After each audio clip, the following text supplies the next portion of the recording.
Enquanto estou no mundo, sou a luz do mundo. Depois de dizer isso, Jesus cuspiu na terra, fez lama com a saliva e com a lama untou os olhos do cego. Então disse ao cego: vá lavar-se no tanque de Siloé. Siloé quer dizer enviado.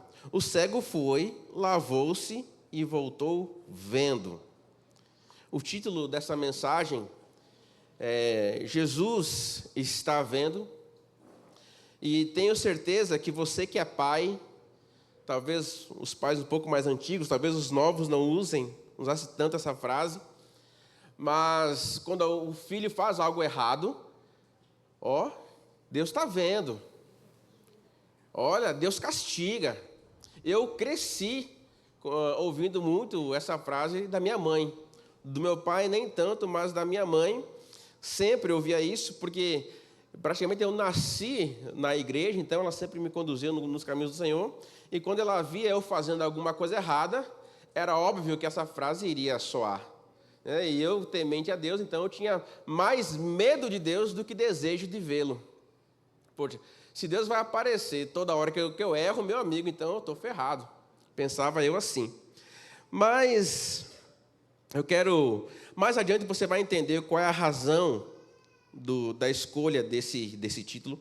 E nessa passagem tem muitos elementos que eu poderia citar aqui, e eu quero me deter apenas a um elemento, que é o fato de Jesus ter visto aquele cego de nascença. Eu poderia aqui trazer vários temas que esse texto me sugere. Um deles é o método de cura que Jesus utilizou, um método bem estranho, né? Ele cospe no chão, ele faz uma laminha e aí passa nos olhos daquele cego.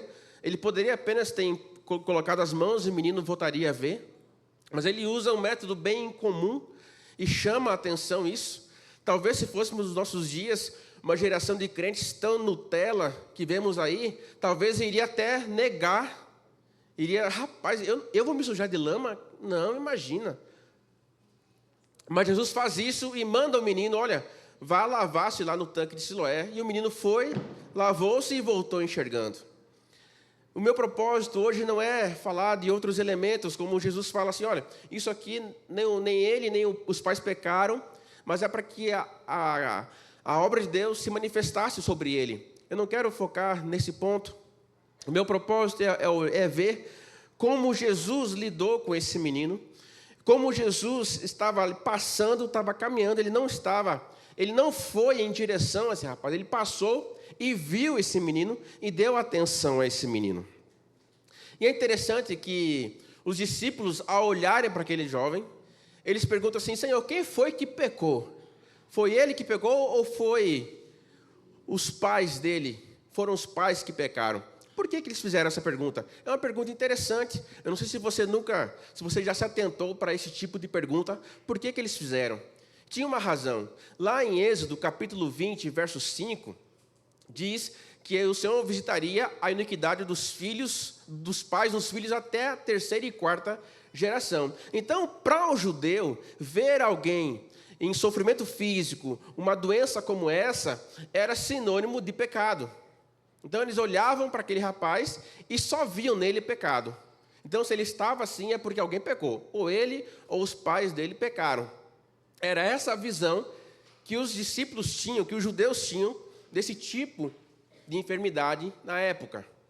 Então pense você o quanto esse menino sofria por ser cego e o julgamento que vinha sobre ele do seu próprio povo. Havia uma condenação sobre ele. Há muitos anos atrás, quando eu estava no seminário, eu fui fazer missões no Mato Grosso do Sul, numa cidade chamada Amambai.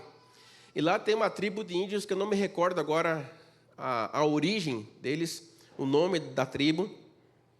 Mas eles tinham uma prática lá muito triste, que quando alguma criança nascia defeituosa, nascia deficiente, nascia com alguma deformidade, essa criança ela era abandonada, deixada para morrer. Isso, assim, eu já tinha lido essas coisas em história, eu já tinha ouvido falar, mas eu vi isso na prática. Eu vi como aquela cultura, como aquela tribo trata as pessoas com alguma deficiência. Eles não cuidam, eles não protegem, eles largam lá e deixam para que morra a míngua. E caiu numa das provas, cadê Josué? Numa das provas que a gente fez, né? Caiu uma das questões que trazia um relato desse. E quando eu li ali, eu me emocionei muito na prova, porque eu lembrei do que eu havia visto lá no Mato Grosso. E esse rapaz passa agora por esse tipo de preconceito, por ser um cego. Mas continuando o texto, Jesus ele desfaz esse pensamento ao argumentar, nem ele nem os pais pecaram. Mas isso aí é para que Deus se manifeste através da vida dele. Então Jesus ele quebra essa crença de que a doença física, de que alguma enfermidade era apenas fruto de pecado. Jesus quebra esse pensamento. Ele desfaz esse pensamento e ele entra, então, trazendo agora uma nova perspectiva sobre aquele menino. Uma nova visão sobre aquele menino. Jesus, enquanto os discípulos e os judeus viam ali fruto de pecado, viam ali um pecador, viam ali alguém, um moribundo, Jesus via um ser humano necessitado de compaixão. Enquanto muitos tinham um olhar de julgamento sobre aquele rapaz, Jesus tinha um olhar de amor. Enquanto alguns não viam solução porque ele havia pecado, Jesus olhava para ele e pensava assim, como eu posso tirá-lo dessa situação? O que eu posso fazer para que ele saia dessa situação? É uma visão completamente diferente sobre o mesmo ponto. A mesma pessoa ali enferma, mas quem estava de fora olhando, Jesus vê um alvo do amor e outros veem apenas consequência de pecado. Em qual classe você consegue se colocar nesse episódio? Você seria dos que olhariam e falei, rapaz, está assim porque mereceu. Ou você, rapaz, o que eu posso fazer para ajudar esse menino? Às vezes, nós caímos nessa armadilha de achar que somos tão justos a ponto de poder avaliar a situação do outro e falar assim, não, está quebrado assim porque mereceu. Não ouviu, não deu ouvidos, não pediu orientação, agora tem que pagar mesmo. Eu já fui alvo disso. De que quando eu mais precisava de um apoio, de um abraço de um amigo, rapaz, o que eu ganhei foi julgamento. E a pessoa que eu menos esperava que poderia me dar um suporte foi a pessoa que mais me deu suporte. Eu acho isso, assim, interessante demais, porque eu lembro da minha experiência, e eu havia pecado, eu havia dado uma bola fora tremenda, realmente, não devia ter feito o que eu fiz, mas eu não esperava de que as pessoas elas fossem me classificar depois por causa daquilo, como se a minha vida inteira fosse um erro, como se tudo que eu fiz de correto, digamos assim, nada mais existe. Não, Lucas deu aquela bola fora e ele é aquilo ali. Mas teve um homem que eu admiro muito, um homem que eu tenho uma admiração e que eu vou levar o resto da minha vida admirando ele pelo pastor que ele foi comigo, que foi o pastor Eliel, que ele foi o cara que me acolheu no meu pecado. Rapaz, isso não tem preço para quem sabe aonde caiu. Para quem sabe aonde caiu e como caiu. Ele me trouxe para perto, ele me colocou na casa dele, e eu lembro que ele exigia que eu estivesse com ele pelo menos 2 vezes por semana, eu estivesse com ele para conversar, para abrir coração, e eu fui muito tratado nisso, porque alguém de fato se importou comigo. Os meus colíderes da época, alguns discípulos, todos me abandonaram, todos, na mesma igreja. A banda, então, quando eu entrei em disciplina, meu amigo, não deu 10 minutos, já tinha outro baixista. Baixista, ó, descartável. Poxa, velho, nem em consideração, podia ter ficado um domingo sem contrabaixo. Mas nem um domingo ficaram, para você ver.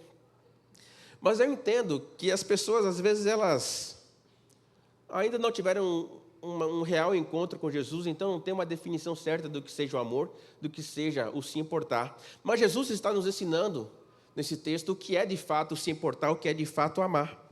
Por isso a razão desse título, Jesus está vendo. Jesus estava vendo de fato o que aquele jovem precisava. Jesus estava se importando de verdade com aquele menino. Jesus estava interessado em tirá-lo daquela situação. Enquanto os outros estavam vendo um pecador, Jesus via um ser humano digno de amor e de compaixão. Eu lembro de uma aula que eu tive recentemente na faculdade, no programa Desembolando, que é um programa paralelo à faculdade, e o professor ele falava sobre a questão da desumanização e da desensibilização das pessoas. E ele trazia isso com muita dor. E aí ele falando e comentando de como as pessoas estão insensíveis ao sofrimento do outro.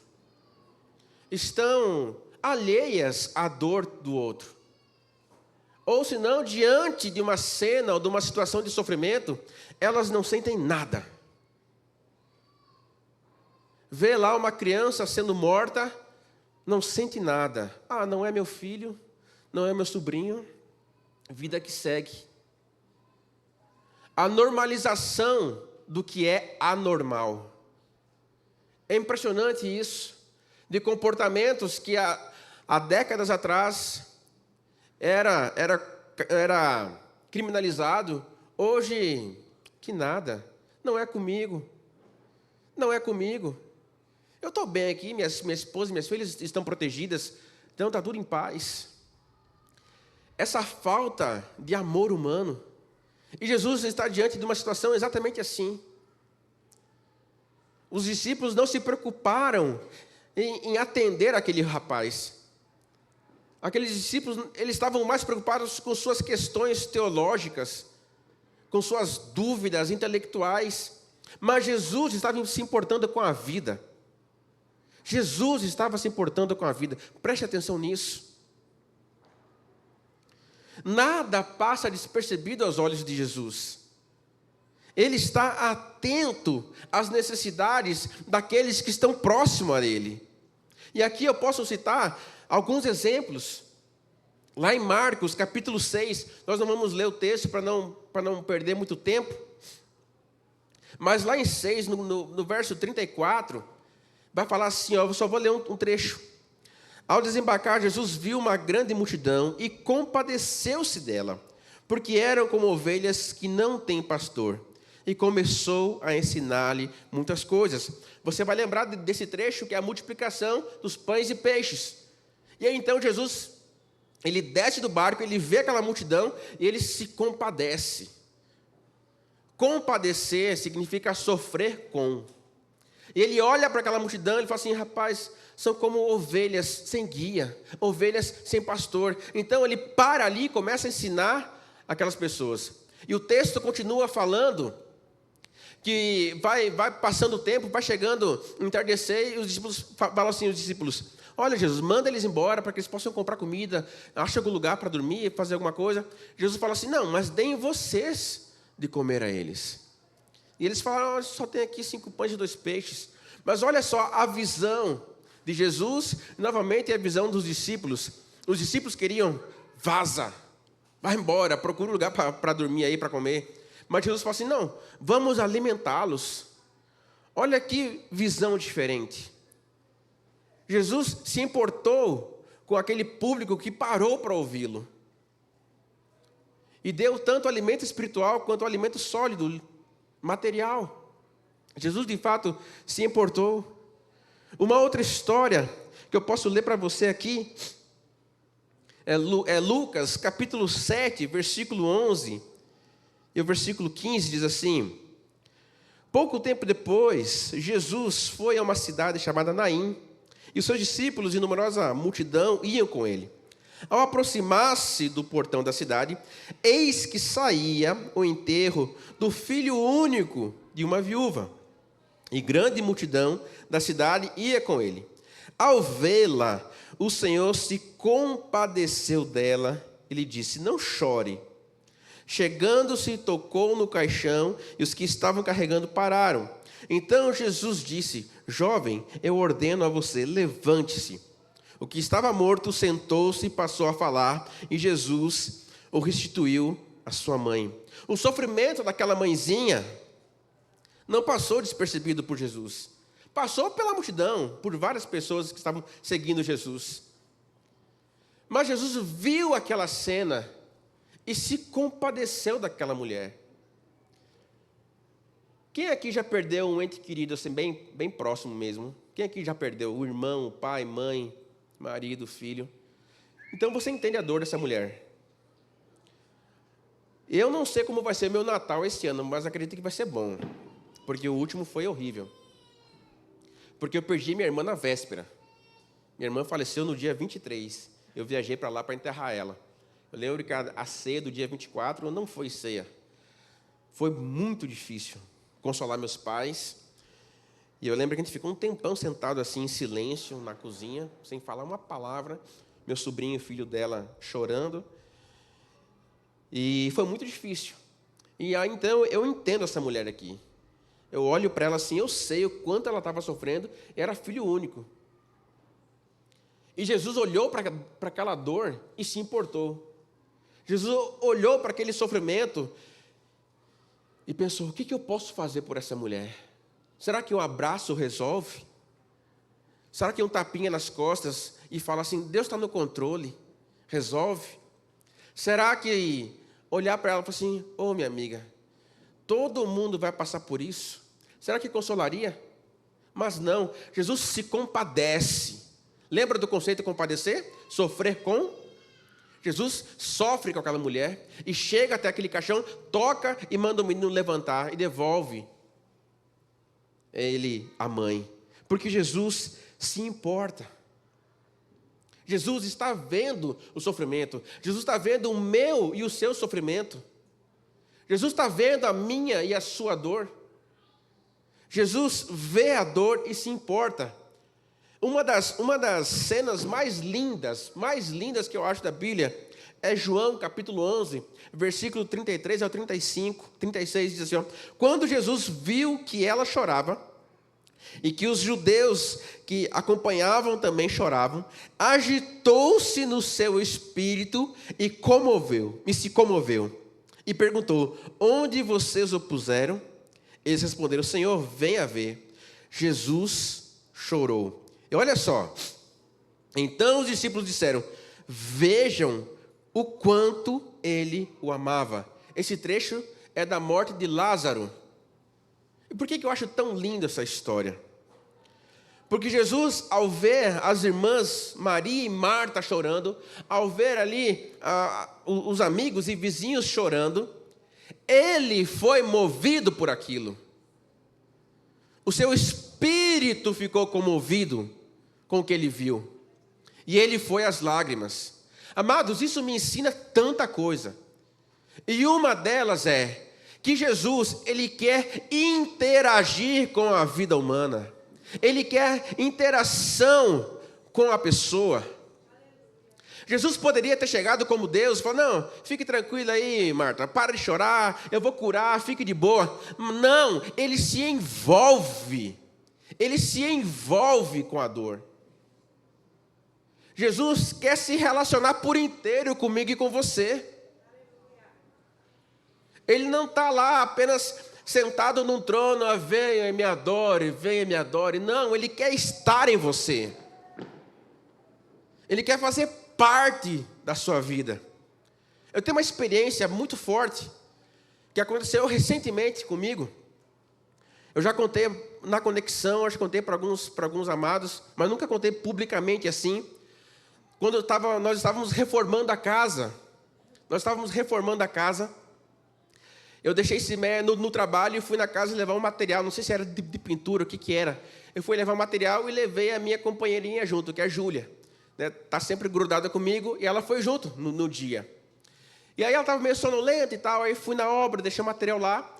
E aí ela estava com sono, eu peguei, deitei o banco do carona Deitei o banco do carona e botei ela deitadinha ali, no banco do carona, porque eu tinha tirado a cadeirinha por conta do espaço. E aí botei ela deitadinha e saí do condomínio indo para casa. Eu não vi que ela tinha pegado um brinquedinho pequenininho, assim, uma estrelinha. Eu não vi que ela pegou. E aí eu saí lá do condomínio, ali da Jorge Leal, e peguei aquela via ali do Ibave, que é cheia de curva, assim, né? Sinuosa. E aí eu não prestei atenção em Júlia, só botei ela deitadinha e segui o caminho de casa. Quando eu viro para o lado, ela está se debatendo no banco. E quando eu viro ela assim, ela estava com o olho arregalado e babando bastante. E babando muito assim, e engoiando aquele negócio todo. E aí, quando eu vi que tinha alguma coisa na garganta dela. Só que quem conhece aquela via ali sabe que não tem acostamento. Né? Tem o meio-fio que passa assim, não tem como você parar para encostar o carro. O que foi que eu fiz? Eu só travei a mão esquerda no volante e a mão direita eu meti o dedo, desse dedinho minúsculo aqui, na boquinha dela. E assim, amados, a minha preocupação é que eu vou firmar o volante porque se bater, eu vou estar firme aqui. E eu tentando, então, desengasgar ela e tirar aquele negócio da garganta dela. E foi uma luta assim. E aí consegui tirar. E aí, quando eu tirei, eu pensei, agora está resolvido. Ela começou a virar o olho. E aí eu comecei a chacoalhar ela assim, ela não respondia. Eu comecei a ficar desesperado. Falei, meu Deus do céu, eu comecei a gritar com ela, gritava e chamava ela, e ela não respondia, até que uma hora ela puxou o ar assim e começou a chorar. Ali, rapaz, foi um alívio. Mas sabe de uma coisa? O mais forte disso não foi eu ter tirado o brinquedo. É que eu não sei como é que eu saí lá da Jorge Leal e eu cheguei na Noide. Eu só fui dar conta que o carro estava em movimento, que eu estava na pista, e quando eu cheguei na Noide, quando eu olho assim, eu estou diante do semáforo, eu tive que parar o carro para chorar. Porque eu falei assim, Senhor, como eu cheguei aqui? Eu não sei como eu conduzi aquele carro. Se tu me perguntar assim, não, mas aí foi reflexo, eu não sei como eu conduzi aquele carro, eu não sei. Eu só sei que eu estava desengasgando minha filha, e quando eu me dou conta, eu já estava na Noide. E quem transita por aí sabe que é cheio de curva, tem que pegar aquela corredor dos Araçás e coisa e tal. E eu paro assim, quando eu conto essa história, eu me emociono, porque Jesus estava comigo naquele carro. Foi Ele que me conduziu naquele carro, foi Ele. Não foi a minha habilidade, porque eu não estava olhando para a pista. Jesus, Ele quer se relacionar comigo e com você, Ele quer interagir comigo e com você. E Ele vai intervir em momentos como esse. Às vezes nós achamos que somos os super-heróis, que temos a capacidade de proteger e guardar os nossos filhos o tempo todo, e não temos. Mas tem alguém que é mais forte que eu e você, que cuida melhor do que eu e você. E essa pessoa é Jesus. Ele está vendo o que você precisa, o que eu preciso. Continuando o texto, continuando a ministração. Jesus vê o que ninguém vê. Jesus vê o que ninguém está vendo. Eu quero ler um texto agora um pouquinho mais longo, de João também, capítulo 7, versículo 36. Vai falar daquela mulher que está ungindo os pés, lavando os pés de Jesus. Mas olha só que coisa interessante. Um dos fariseus convidou Jesus para que fosse jantar com ele. Jesus, entrando na casa do fariseu, tomou lugar à mesa. E eis que uma mulher da cidade, pecadora, sabendo que ele estava jantando na casa do fariseu, foi até lá com um frasco feito de alabastro, cheio de perfume. E estando por detrás, aos pés de Jesus, chorando, molhava-os com suas lágrimas e os enxugava com os próprios cabelos. Ela beijava os pés de Jesus e os ungia com o perfume. Ao ver isto, o fariseu que a havia convidado disse consigo mesmo: se este fosse profeta, saberia quem é e que tipo de mulher é esta que está tocando nele, porque é uma pecadora. Jesus se dirigiu ao fariseu e disse: Simão, tenho uma coisa para dizer. Ele respondeu, diga, mestre. Jesus continuou, certo credor tinha 2 devedores. Um lhe devia 500 denários, outro lhe devia 50. E como eles não tinham como pagar, o credor perdoou a dívida de ambos. Qual deles, portanto, o amará mais? Simão respondeu, penso que é aquele a quem mais perdoou. Jesus disse, você julgou bem. E voltando-se para a mulher, disse a Simão, você está vendo essa mulher? Quando entrei aqui em sua casa, você não me ofereceu água para lavar os pés. Esta, porém, molhou os meus pés com as lágrimas e enxugou com os seus cabelos. Você não me recebeu com um beijo na face. Ela, porém, desde que entrei, não deixou de beijar os pés. Você não ungiu a minha cabeça com óleo, mas esta, com perfume, ungiu os meus pés. Por isso afirma você que os muitos pecados dela foram perdoados, porque ela muito amou, mas aquele a quem pouco se perdoa, pouco ama. Então Jesus disse à mulher, os seus pecados foram perdoados. Os que estavam com ele à mesa começaram a dizer entre si, quem é este que até perdoa pecados? Mas Jesus disse à mulher, a sua fé salvou você, vá em paz. Naquela ocasião, ninguém se importou com o fato de Jesus não ter recebido as honras que lhe eram devidas. Era tradição, era sinônimo de honra e de respeito, o visitante ser recebido com um lava-pés, ser ungido, ser beijado, ser bem recebido pelo anfitrião. Mas ninguém se importou. Mas Jesus estava vendo aquilo ali. E ele pontua isso. Você é muito bom em me julgar, né, irmão? Mas olha só, eu entrei aqui, você não me deu um beijo. Você não me ofereceu nem água para lavar os pés. Mas essa mulher, olha tudo o que ela está fazendo. Jesus está vendo o que ninguém vê.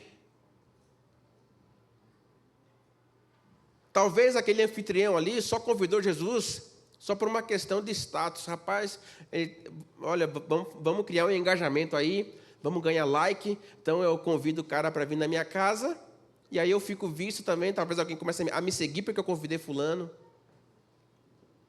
Mas não dá a honra que Jesus merecia. Mas Jesus estava vendo aquilo. E quando aquela mulher pecadora chega, Jesus não afasta ela, não empurra ela, não rejeita aquele tratamento que ele está recebendo. Porque Jesus estava vendo o que ninguém via. E sabe o que é que Jesus via e ninguém estava vendo? Além das coisas que eu citei aqui, do comportamento do anfitrião, era a real necessidade daquela mulher. O que é que Jesus fala para ela? Moça, não, senta aqui comigo, foi isso que ele fez?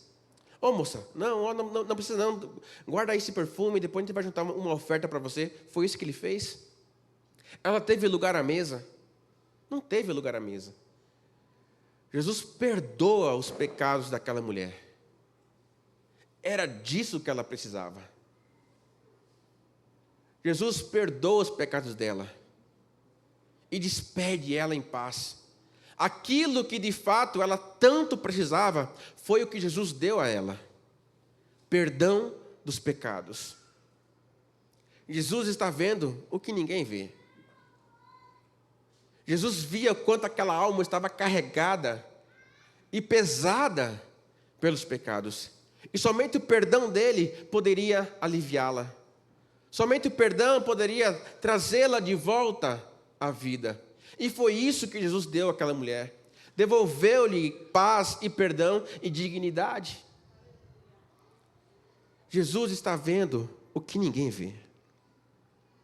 E eu quero já concluir. Se os meninos da banda quiserem subir para fazer um fundo musical, eu agradeço, eu aceito de coração. E dentro desse ponto, falando que Jesus vê o que ninguém vê, eu preciso falar que Jesus vê o que há nos corações. Aquilo que você guarda de tão oculto, aquilo que você guarda só para você, fique certo, esteja certo de que Jesus está vendo. Aquela intenção que você não revela para ninguém, aquele desejo, aquela vontade que você não revela para ninguém, está exposta diante de Jesus. Eu gosto muito da história do jovem rico,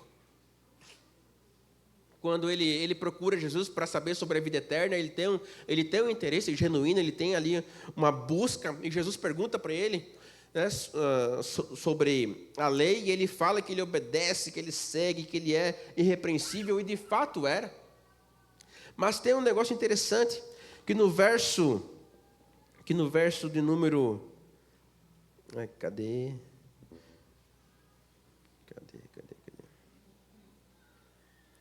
Verso 21 diz assim, ó: e Jesus, olhando para ele, com amor, disse: só uma coisa falta a você.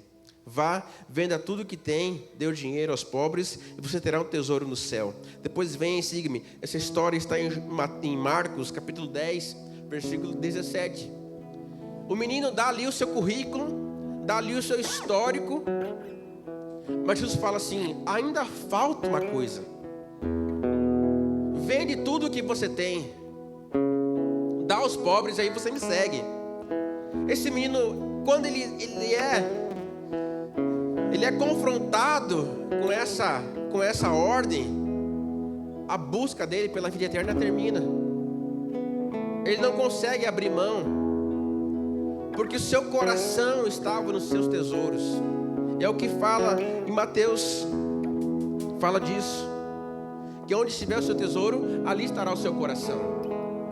E esse menino, ele não consegue seguir Jesus, porque o que ele mais amava, mesmo sendo irrepreensível, aquilo que ele mais amava, mesmo sendo uma pessoa que seguia a lei a fundo, não era a lei, não era o Deus da lei que ele amava, eram as coisas que ele possuía. E quando ele é confrontado diante das coisas que ele possuía, ele não conseguia enganar o próprio coração. Entende o que eu estou falando? Ele amava de fato o que ele possuía, não era a lei do Senhor, não era o Senhor. Porque se fosse o Senhor, ele largaria tudo e seguiria. Porque ele não tinha uma dúvida genuína sobre a vida eterna. Mas a vida eterna poderia estar assim, era uma especulação. Porque de fato o que ele amava era a sua fortuna. Deus conhece o que há no coração de cada um de nós. Deus sabe o que se passa no seu coração nesse exato momento. Você está nu diante de Jesus. Ele está lhe vendo. E aqui eu vou concluir com mais uma história, uma experiência pessoal minha.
Devocional, botei a Bíblia em áudio, indo no carro. E quando eu cheguei ali naquele trecho, em frente à Renova-me ali, perto do estava ouvindo Hebreus capítulo 7, 8 ali em diante, falava sobre o perdão e remissão dos pecados. E aí, ali ouvindo a palavra, eu ouvia aquela voz que eu conheço e falou assim: você precisa perdoar fulana. Eu, já entendendo o que significava, já entendendo o que ele queria dizer, tentei desconversar com o Espírito Santo. Falei que nada, rapaz, isso é coisa da minha cabeça. Eu tentando desviar o assunto, tentando, despistar, porque eu não queria tocar naquela ferida que ele tocou.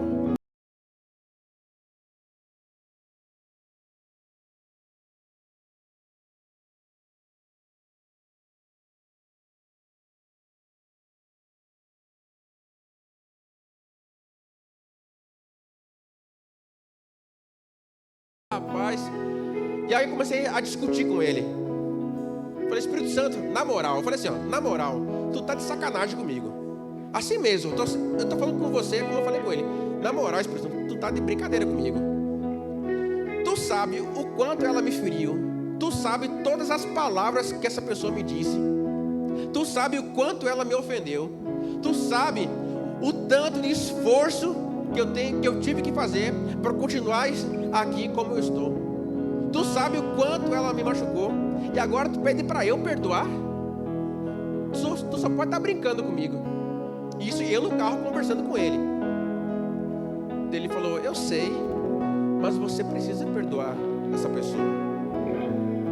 Amados, quando ele falou isso de novo, eu sei e você precisa perdoar essa pessoa, aí eu já estava em pranto, chorando, mas era um choro de raiva.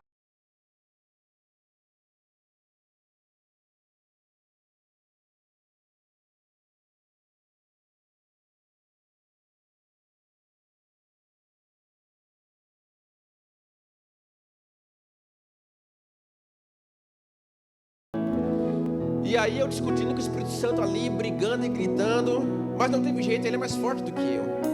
E glória a Deus por isso. Glória a Deus por isso. E aí eu fiz o retorno, entrei no posto Shell ali, para ir pelo Los Pampas. E quando cheguei próximo ao Los Pampas, eu tive que parar o carro para chorar, porque eu já não conseguia mais enxergar a pista. E eu falei: tá bom, Senhor, eu vou perdoar. E eu comecei a orar, liberando o perdão para aquela pessoa.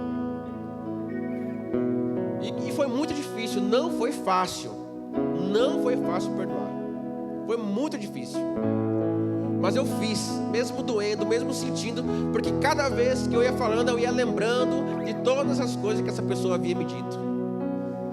Eu lembrava de todas as frases, quando foi, que horário foi, que dia foi, eu lembrava de tudo. Mas eu falo assim: Senhor, eu perdoo fulano, eu perdoo cada palavra que ela disse, eu não quero mais carregar isso. E amados, quando eu terminei aquela oração, até comentei com o Niles, comentei com o Simeia também, foi como se um peso físico estava sobre a minha vida ali. E quando eu liberei esse perdão, esse peso foi arrancado de sobre mim. Eu senti um alívio tão grande, mas tão grande, que eu nunca senti na minha vida. E sabe o que é que eu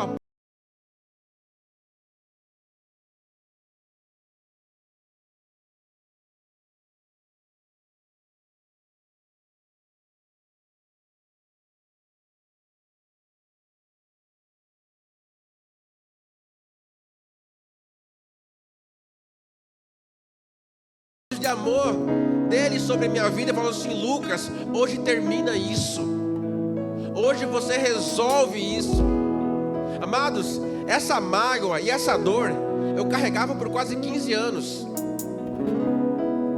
Foram quase 15 anos carregando essa mágoa, essa amargura contra essa pessoa, que quando eu via ela, o meu corpo todo se tremia. Quando eu via ela, eu não conseguia conversar com ela, eu não conseguia olhar nos olhos dela, porque tudo que eu via era ofensa, eram as palavras que ela me disse. Mas Jesus estava vendo que eu não podia mais continuar com isso. Eu não podia mais seguir nesse caminho. E o olhar de amor dele me libertou. Essa pessoa nem sabe que me ofendeu, nem sabe que me magoou, nem sabe que me feriu, ela nem sabe. Mas Jesus sabia. Jesus estava vendo. Ele viu o estrago que havia dentro de mim pela falta de perdão. Amados, nós estamos diante de um Jesus que está vendo os nossos corações. Ele sabe exatamente o que está dentro de você agora. Você pode ter chegado aqui como aquele menino cego, à espera de um milagre. Você pode ter chegado aqui hoje como aquela mãezinha que perdeu o filho. A dor consome o seu peito. Você pode ter chegado aqui com uma dor incurável, mas Jesus está vendo isso.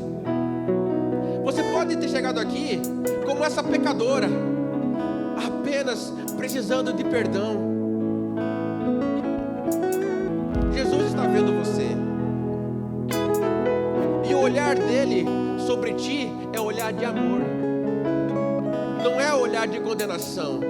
Não é o olhar de julgamento. Pelo contrário, ele quer interagir com você. Ele quer se relacionar com você. Ele quer curar você. Ele quer trazer vida.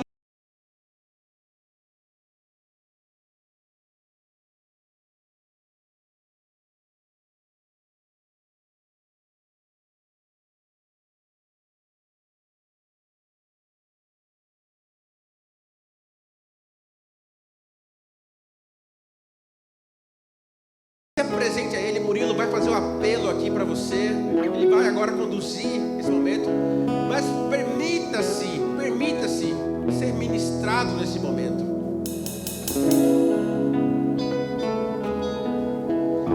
Jesus está vendo você, amado. Pode fechar seus olhos, olhar para dentro de você. Ele está no lugar mais profundo do seu ser. Não precisa você se preocupar comigo, com quem está olhando para você aqui na frente. Ele está vendo você. Ele vê você. O pecado que você carrega não existe mais, porque na cruz isso foi resolvido. Eu quero orar com você agora. Se você carrega alguma culpa, é hora de você deixar ela na cruz do Calvário, porque isso já foi resolvido também com o sangue derramado. Não cabe mais nesse momento você carregar culpa, pecado, cegueira espiritual. Eu quero orar com você agora e a gente vai dar um tempo para que você venha até a frente, para que você tome essa decisão, para que você dê esse passo de fé em direção a Cristo, do mesmo jeito que o cego fez, querendo enxergar, do mesmo jeito que aquela mãe viu seu filho ressuscitar.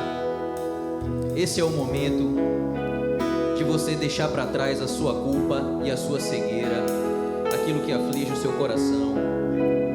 Pai, obrigado, Senhor. Obrigado, Pai. Obrigado. Graças te damos, Senhor, porque aos pés da cruz o pecado foi resolvido, Senhor. Aos pés da cruz toda a culpa foi deixada para trás, Senhor. Aquilo que nos afligia não nos aflige mais, Pai. Obrigado porque agora somos livres, Senhor. Livre porque diante do Teu Filho, diante do sangue derramado no Calvário, nós podemos ser livres e andar livres e poder ver o amor e poder andar sobre o amor e poder abraçar sobre a graça e poder viver diante de Ti, Senhor. E o Senhor pode nos ver da agora para frente, Pai amado. Nesse momento, diante de Ti, Pai, queremos deixar para trás tudo aquilo que nos aflige, tudo aquilo que nos deixa para trás, tudo aquilo que nos impede de ver, tudo aquilo que nos impede de enxergar, Senhor. Nós queremos deixar para trás essa cegueira espiritual. Nós queremos sair das trevas, Senhor. Nós queremos viver na luz. Nós queremos viver a promessa, porque foi isso que o Senhor nos prometeu.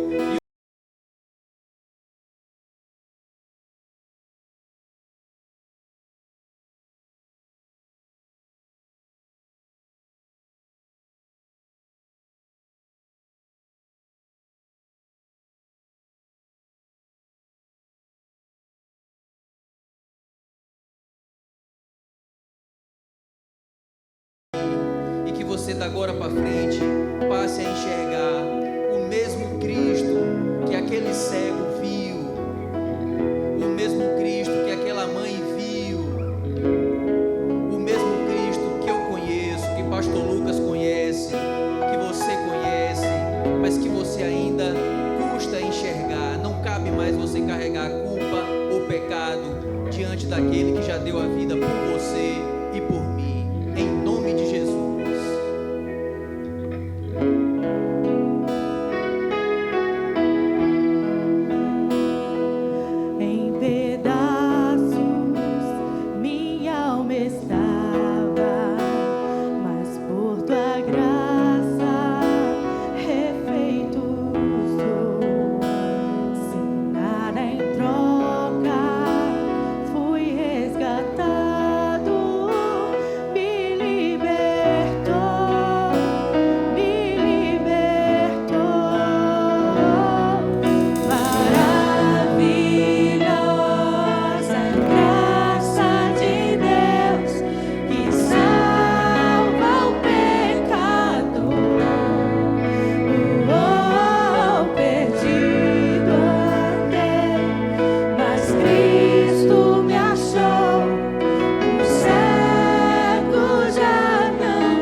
Agora, vão tocar em sua cabeça agora, vai orar por você, vai te abraçar.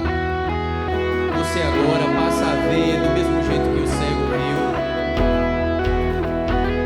Mesmo com falhas e com fraquezas, o seu tesouro em mim está.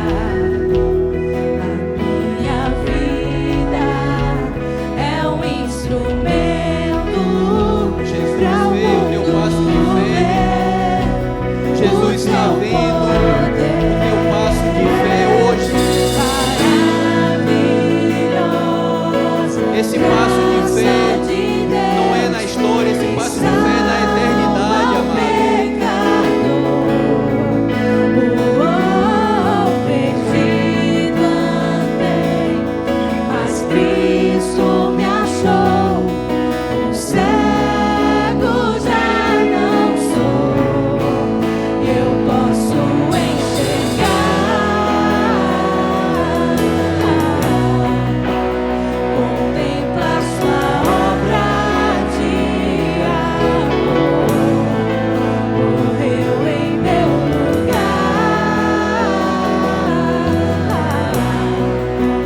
para que eu pudesse viver. Eu posso enxergar.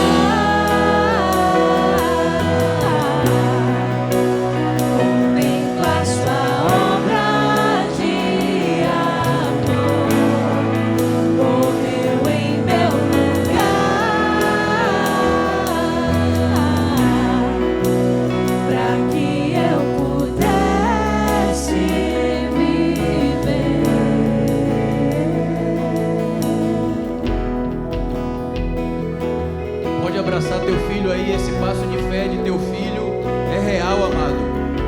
Você que está abraçando teu filho aí é verdade. O que ele está vivendo é verdadeiro. Ele ouviu o chamado, Ele agora está vendo Jesus, Jesus está vendo ele. Esse passo de fé que ele dá é a nova geração. O que eles estão vivendo é verdadeiro. O testemunho de vida deles é real. Os pais estão abraçando os filhos, que trouxeram o filho à frente. Pode crer que isso que vocês estão vivendo na casa de vocês é verdade. O que vocês estão vivendo na vida de vocês, de família, é verdadeiro. Cristo já vê o filho de vocês.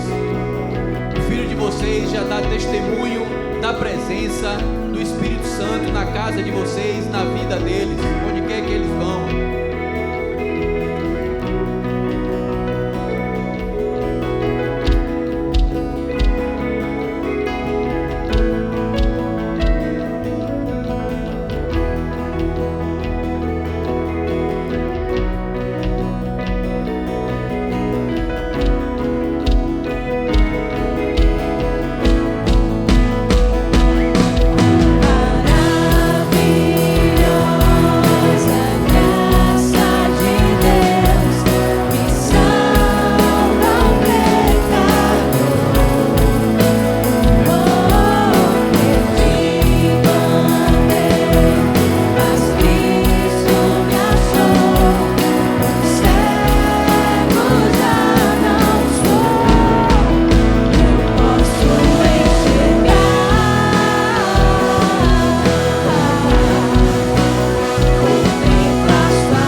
Boa semana a todos. Vocês podem contemplar a obra do Senhor. Uma boa semana a todos, na presença do Espírito Santo.